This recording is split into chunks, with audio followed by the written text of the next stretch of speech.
And as people struggle to find affordable housing, the housing market is actually short more than 4 million homes nationwide. According to new data from Zillow, between 2021 and 2022, nearly 2 million new families came into the housing market around the country, but only 1.4 million homes were built in that same time. Taking a look at Charlotte during that time, researchers say they found the city was short more than 18,000 homes.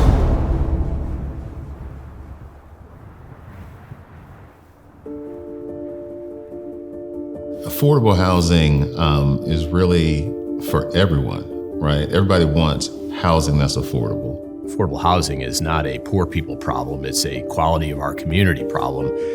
We need to be making investments in affordable housing, and virtually every elected official across both parties are aware of that today. So the thing about affordable housing is just so complex. Number one, we don't have enough units. There's a unit deficit. Number two, we're getting rid of the units that we do have that are currently renting affordably. Number three, we have this benefits cliff challenge, which prevents people from taking those raises so that they can afford housing. And as people lose benefits, the income gains that they're making are not offsetting the benefits that they're losing, from food stamps to childcare, and that's called a benefits cliff.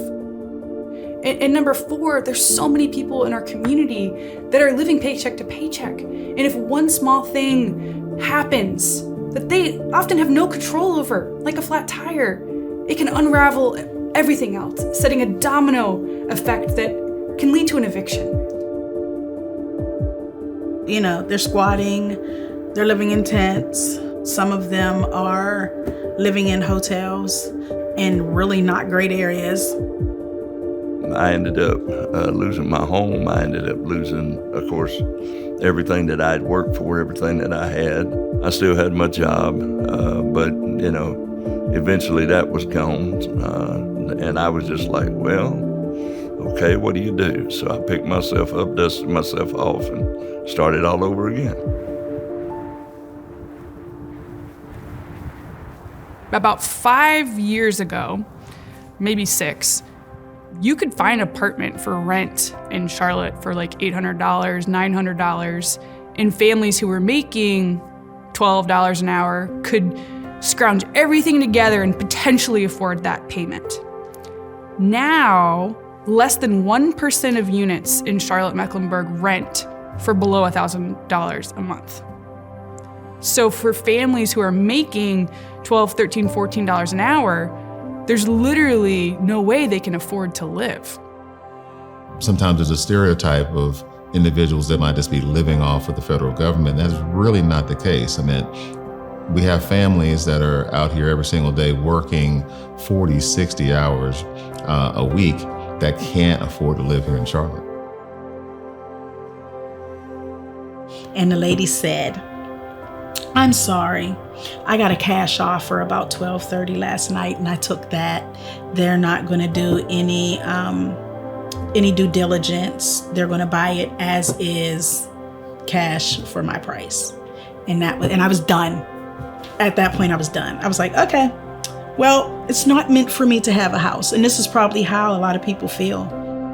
We're talking about firemen, talking about nurses, we're talking about the teller at your bank. These are the families that we're talking about that needs affordable housing. You had to have a job. You couldn't get a housing choice voucher without being employed. And I think a lot of people don't know that. There's a lot of stigma behind having a Section 8 voucher, being a part of the housing choice program. People correlate Section 8 to affordable housing, and that's the definition that a lot of people have in their brains. But the definition is, if you're paying more than 30% of your household income towards your rent, then you're living in unaffordable housing. It's not affordable for you. Your housing burden. And the reality is that I think it's over 60% of our population here in Charlotte is actually housing burdened, which is wild to think about. We can do something about this, but it will take a coordinated effort where we stay in our lanes and we all bring to bear our unique assets and skill sets and start to chip away at this issue. I'm a real estate developer. I've been doing that my whole career, and so I call it a divine burden the Lord put on my heart to say, okay, I'm a real estate guy. What can I be doing to deal with, maybe make a dent a little bit in the affordable housing area? It's a big problem, and big problems take, kind of big solutions, and no one group can do it alone. And so it is pretty easy to get discouraged. And then I just remember, you're making a difference, one family at a time. On October 28th of 2022, I walked into this house, and as the owner, I can now say I'm the owner. Walked in with my keys, and I kind of stood right there in my empty living room. There was nothing in it. And I just I cried a little bit, but it hadn't hit me. You know what I mean? It was still like, pinch me, is this really happening? Did I really just buy a house? The people in INLIVIAN that took the walk with me were amazing. And they walked every step with me from the beginning all the way until I signed that last document. They were right there.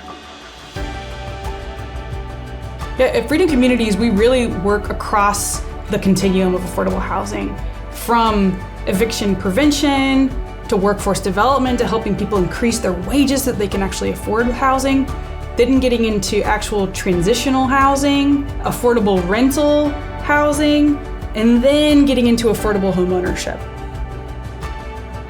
Let's roll up our sleeves and try to figure out solutions that we can agree upon to try to advance some of these challenges that face our communities. But then I think churches and others can help rally around individuals by creating funding available for rental assistance, for eviction support, for credit support.